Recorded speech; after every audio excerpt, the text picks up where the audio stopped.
जोहार साथियों, मैं मुकेश बिरुआ। दावा है कि झारखंड में आदिवासियों की जनसंख्या में आई बड़ी गिरावट का कारण बांग्लादेशी घुसपैठिए हैं। यह दावा देश के गृह मंत्री अमित शाह जी लगा रहे हैं और उनकी इस बात को बाबूलाल मरांडी ने भी टैग करते हुए बताया कि आदिवासियों की संख्या में बड़ी गिरावट का कारण अमित शाह जी के कारण तो बांग्लादेशी घुसपैठिए हैं। 11 साल से अमित शाह जी गृह मंत्री हैं, फिर भी यदि घुसपैठियों को नहीं रोक पाए हैं तो उन्हें इस समय तुरंत इस्तीफा दे देना चाहिए, क्योंकि जब इनसे सीमाएं ही सुरक्षित नहीं हैं तो बेवजह के गृह मंत्री रहने से देश को बहुत नुकसान हो रहा है।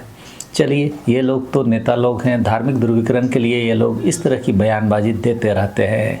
जो लोग अंधभक्त नहीं हैं वे लोग इसके तह पर जाने की सोच सकते हैं, लेकिन जो लोग अंधभक्त हैं वे लोग सभी अमित शाह जी के इस बात को मान लेंगे कि झारखंड के आदिवासियों की संख्या में बड़ी गिरावट का कारण बांग्लादेश के घुसपैठिए ही हैं। इससे संबंधित कई सारी बातें अमित शाह जी ने उठाई, लेकिन मेरा ध्यान, क्योंकि झारखंड के आदिवासियों के संबंध में भी उन्होंने बयान दे दिया है तो उसकी तह की पड़ताल करना है।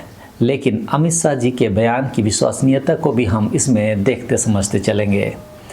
अमित शाह जी का एक ट्वीट 10 अक्टूबर को शाम 6:37 पर आता है शाम में, जिसमें वे दावा करते हैं कि भारत में मुस्लिम आबादी 24.6% हो गई है और इसका कारण वे बता रहे हैं घुसपैठ। यदि उनके ही ट्वीट में सेंसस 2011 के आंकड़ों को आप देखेंगे तो 2011 में मुस्लिम जनसंख्या 14.2% दिखा रहा है। 2011 के बाद ऑफिशियली कोई जनगणना नहीं हुई है, लेकिन 2014 के बाद भाजपा की सरकार केंद्र में है और अमित शाह जी गृह मंत्री की ही जिम्मेदारी सीमा की सुरक्षा की होती है। पिछले 11 साल से भाजपा की सरकार के समय में मुस्लिम आबादी इस ट्वीट के अनुसार 24.6% हो गई। तो इन 11 सालों में गृह मंत्री क्या कर रहे थे? 2011 तक मुस्लिम जनसंख्या का परसेंटेज 14.2% था, लेकिन भाजपा की सरकार आते ही मुस्लिम जनसंख्या 24.6% हो गई। है ना ताजुब की बात? लेकिन इससे भी और ताजुब की बात यह है कि इस ट्वीट को कुछ ही देर में अमित शाह जी ने डिलीट कर दिया, लेकिन तब तक भाजपा की आईटी सेल ने इसका प्रचार करने में कोई कमी नहीं रखी और वे लोग लगे हुए हैं कि मुस्लिम जनसंख्या भाजपा की नाकामी के कारण पिछले 11 सालों में इतनी ज़्यादा बढ़ गई है। लोग तो यही समझ रहे हैं, लेकिन बीजेपी आईटी सेल के लोग यह समझकर इसे हाईलाइट कर रहे हैं ताकि देश में धार्मिक ध्रुवीकरण बढ़े, देश में अशांति हो और उसका फ़ायदा बिहार विधानसभा चुनाव में भाजपा गठबंधन को हो। इसके अलावा 2004 से 2014 तक जब यूपीए की सरकार थी तो लगभग 88,792 बांग्लादेशियों को वापस भेजा गया था। यह सब आंकड़े पार्लियामेंट में सरकार की ओर से ही दिए गए हैं। फिर 2014 से 2024 तक में यदि इन आंकड़ों को देखेंगे तो 2014 से 2017 तक में 1822 बांग्लादेशियों को वापस भेजा गया। तो 2019 से 2022 तक में लगभग 14,000 बांग्लादेशियों को वापस भेजा जाता है। देख लीजिए, यूपीए के समय में 88,792 और अमित शाह जी के 11 साल के गृह मंत्रित्व काल में सिर्फ 15,822। इस मामले में कहीं से भी मनमोहन सरकार के बराबरी के आसपास अमित शाह जी नहीं टिकते। एक बार सोच कर देखिए, जिस तरह भाजपा खबरों को प्लांट करती है, ऐसा लगता है मानो जब केंद्र में भाजपा की सरकार आए तो वे लोग घुसपैठियों को देश से बाहर निकाल देंगे और यदि योगी जी की सरकार बने तो समझो घुसपैठ भी ख़त्म। लेकिन इस समय तो दोनों ही सरकार में हैं और घुसपैठिए चौराहों पर खुले घूम रहे हैं। आप समझ रहे होंगे इन बातों को। चलिए, ये तो हमने देख लिया है कि गृह मंत्री की विश्वसनीयता महज कुछ सेकंड की होती है, अपने दावे को ही वे डिलीट कर रहे हैं। लेकिन हम तो कम से कम तथ्यों को ठीक से समझ लें ताकि अपनी आदिवासियों की स्थिति झारखंड में 1951 में क्या थी और अब क्या है और उसके कारण क्या हो सकते हैं। 1951 सेंसस के अनुसार उस समय झारखंड का यह इलाका बिहार में था तो आदिवासियों की जनसंख्या लगभग 40 से 50 लाख के बीच में थी, जब हिंदुओं की जनसंख्या 66.5 लाख के आसपास थी और मुस्लिम जनसंख्या 10 लाख के लगभग। झारखंड क्षेत्र में आदिवासियों की एग्जैक्ट संख्या नहीं निकल पाएगी। उसका कारण है कि उस समय यह इलाका बिहार राज्य का हिस्सा था, लेकिन जिलावार आंकड़ा को अगर आप देखेंगे तो एक आइडिया उस समय का मिलेगा। लेकिन हाल के दिनों का तो एग्जैक्ट डेटा मिल रहा है। हजारीबाग की अगर आप देखें तो 1951 में वहाँ आदिवासी जनसंख्या 42% था, जो 2011 में 8% ही रह गया, जबकि गैर आदिवासियों की जनसंख्या 58% से 2011 में 92% हो गई, यानी 34% की बढ़ोतरी, जबकि आदिवासी जनसंख्या में 34% की गिरावट हो गई। फिर आप देखेंगे बोकारो में 1951 में 45% आदिवासी पॉपुलेशन था, तो 2011 में 13% ही रह गया। गैर आदिवासी जनसंख्या 1951 में 55% से 2011 में 87% हो गई। धनबाद में 1951 में आदिवासी जनसंख्या 39% से 2011 में 6% रह गई, तो गैर आदिवासी जनसंख्या 63% से 94% हो गई। गिरिडीह में आदिवासी जनसंख्या 1951 में 37% से 2011 में सिर्फ 6% हो गई, तो गैर आदिवासी जनसंख्या 63% से 94% हो गई। पलामू जिला में आदिवासी जनसंख्या 36% से 10% हो गई, तो गैर आदिवासी जनसंख्या 64% से 90% हो गई। उसी तरह पूर्वी सिंहभूम जिला में आदिवासी जनसंख्या 50% से 27% हो गई और गैर आदिवासी जनसंख्या 50% से 73 हो गई। पूर्वी सिंहभूम जिला का गठन काफ़ी बाद में हुआ, उस कारण से जनसंख्या अनुपात बदलाव आप देख सकते हैं। उसी तरह रांची जिला में 1951 में आदिवासी जनसंख्या 47% से 2011 में 35% रह गई, तो गैर आदिवासी जनसंख्या 53% से 65% हो गई। दुमका जिला के आदिवासी जनसंख्या 54% से 43% हो गई, तो गैर आदिवासी जनसंख्या 46% से 57% हो गई। उसी तरह सिमडेगा में आदिवासी जनसंख्या 76% से 70% रह गई, तो गैर आदिवासी जनसंख्या 24% से 30% हो गई। और पश्चिमी सिंहभूम जिला में 1951 में 70% से 2011 में 67% रह गई और यहाँ पर भी गैर आदिवासी जनसंख्या 30% से 33% पहुँच गई। इन आंकड़ों से आप यह तो समझ रहे होंगे कि झारखंड क्षेत्र के जिलों में आदिवासियों की जनसंख्या हर जगह तुलनात्मक रूप से काफ़ी ज़्यादा घटी है और उसी जगह पर गैर आदिवासी जनसंख्या का अनुपात बहुत ज़्यादा बढ़ा है। आपको क्या लगता है, घुसपैठियों के कारण आदिवासियों की जनसंख्या घटी है? नहीं, गैर आदिवासियों की जनसंख्या बढ़ने के कारण तुलनात्मक रूप से आदिवासियों की संख्या घटी है। 1951 में 1 करोड़ 14 लाख की कुल जनसंख्या में आदिवासी 40 लाख के आसपास थे, तो गैर आदिवासी 65 लाख के आसपास। आज के समय में 2011 में 3 करोड़ 30 लाख की झारखंड की कुल जनसंख्या में आदिवासी 86.46 लाख हुए, तो गैर आदिवासी 2 करोड़ 43 लाख हो गए। चलिए अब आदिवासियों की जनसंख्या अनुपात के कम होने के कारणों को भी समझने का कोशिश कर लेते हैं। उस समय औद्योगिकीकरण की प्रक्रिया तेज चल रही थी, साथ ही बाहरी पलायन भी काफ़ी हो रहा था। आज़ादी के बाद झारखंड का जो इलाका है, विशेषकर रांची, धनबाद, बोकारो, जमशेदपुर, हजारीबाग, सिंहभूम इत्यादि कोयला, लौह अयस्क और इस्पात उद्योगों का केंद्र बना।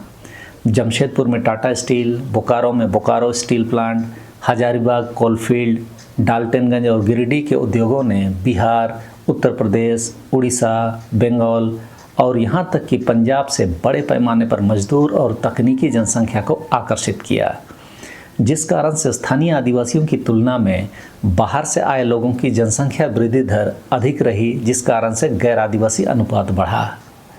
दूसरा महत्वपूर्ण कारण भूमि अधिग्रहण और विस्थापन रहा।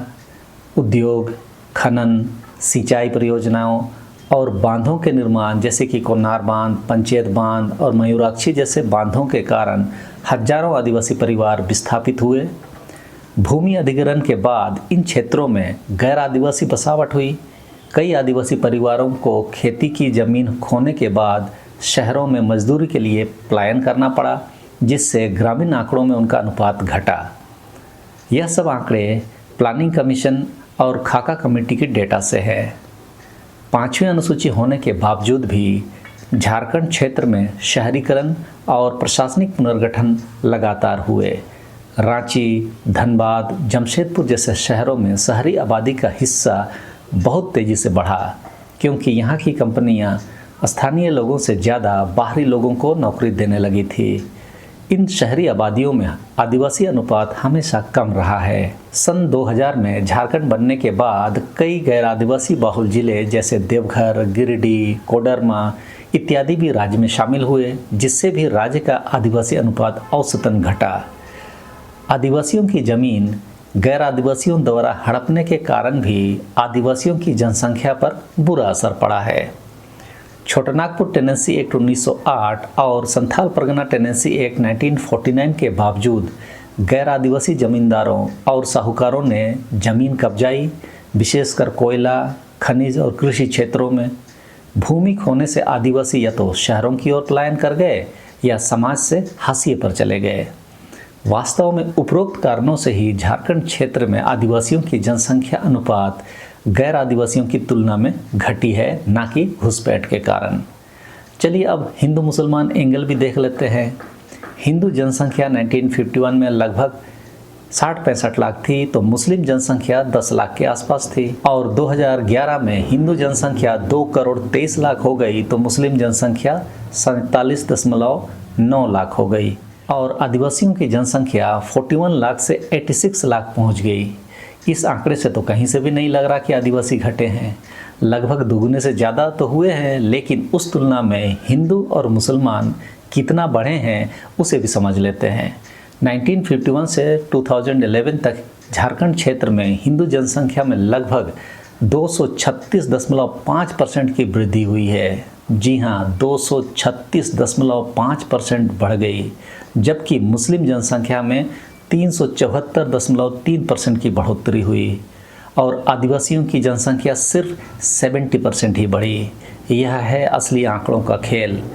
तुलनात्मक रूप से मुस्लिम जनसंख्या बढ़ी है, लेकिन 2 करोड़ 23 लाख की जनसंख्या के साथ हिंदू सबसे ज़्यादा हैं। 86 लाख की जनसंख्या के साथ आदिवासी दूसरे नंबर पर, तो 47 लाख की जनसंख्या के साथ मुसलमान तीसरे नंबर पर। 1951 से 2011 के बीच मुस्लिम आबादी में 374% की वृद्धि केवल जैविक वृद्धि नहीं है, बल्कि ऐतिहासिक, सामाजिक और सांख्यिकीय कारणों से भी हुई है। ऐतिहासिक रूप से भारत के अधिकांश ग्रामीण और आर्थिक रूप से कमज़ोर समुदायों में जन्म दर ऊंची रही है। झारखंड में मुस्लिम समुदाय का अधिकांश हिस्सा ग्रामीण और आर्थिक रूप से कमज़ोर तबके से जुड़ा है। सेंसस 2011 और NFHS डेटा के अनुसार झारखंड में मुस्लिमों का औसत टोटल फर्टिलिटी रेट 3 या 3.2 रहा है, जबकि हिंदुओं का 2.4 से 2.6 के बीच, और झारखंड के आदिवासियों का टोटल फर्टिलिटी रेट 2.56 के करीब रहा है। इससे तो यह साबित हो रहा है कि आदिवासियों का जन्म दर हिंदुओं से तो ज़्यादा ही है, फिर भी हिंदुओं की संख्या करोड़ों में कैसे पहुंची।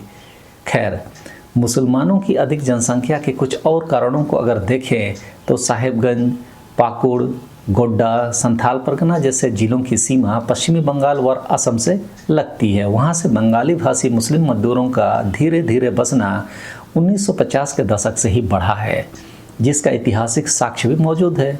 कोयला, ईंट भट्टा, खनन, कृषि और निर्माण क्षेत्रों में बंगाल और के मजदूरों का आगमन हुआ। इनमें एक बड़ा हिस्सा मुस्लिम समुदाय का था। इससे भी मुस्लिम जनसंख्या वृद्धि में माइग्रेशन का घटक जुड़ा। एक और महत्वपूर्ण कारक जनसांख्यिकी के सिद्धांत यानी डेमोग्राफिक ट्रांजिशन थ्योरी के अनुसार जब शिक्षा, स्वास्थ्य व शहरीकरण का स्तर बढ़ता है तो जन्म दर घटती है। मुस्लिम समुदायों में यह संक्रमण हिंदू या शहरी वर्गों की तुलना में धीरे धीरे आया, जिस कारण भी उनकी लंबे समय तक उच्च जन्म दर बनी रही। एक और महत्वपूर्ण कारण यह भी रहा कि झारखंड में आदिवासी लोग सारनाथ धर्म को मानते हैं, लेकिन अलग से गिनने का विकल्प 2001 और 2011 से पहले सीमित ही रहा। इससे कई आदिवासी जो सारनाथ धर्म मानते हैं वे हिंदू या अन्य श्रेणियों में गणना किए गए, जबकि मुस्लिम वर्गीकरण लगभग अपरिवर्तित रहा। उसने भी दीर्घकाल में मुस्लिम अनुपात को स्थिर और धीरे धीरे बढ़ते हुए रूप में प्रस्तुत किया। तो ये सब आंकड़े दर्शाते हैं कि आदिवासियों की जनसंख्या घटी नहीं है, बल्कि हिंदुओं ने बाहर से आकर यहाँ की आदिवासी जनसंख्या के अनुपात को घटाया है। आपको यह जानकारी कैसे लगी ज़रूर बताएं। चैनल को लाइक, शेयर और सब्सक्राइब जरूर से करें ताकि हमें ऐसे ही वीडियो बनाने की प्रेरणा मिलती रहे। सबों को धन्यवाद। जोहार।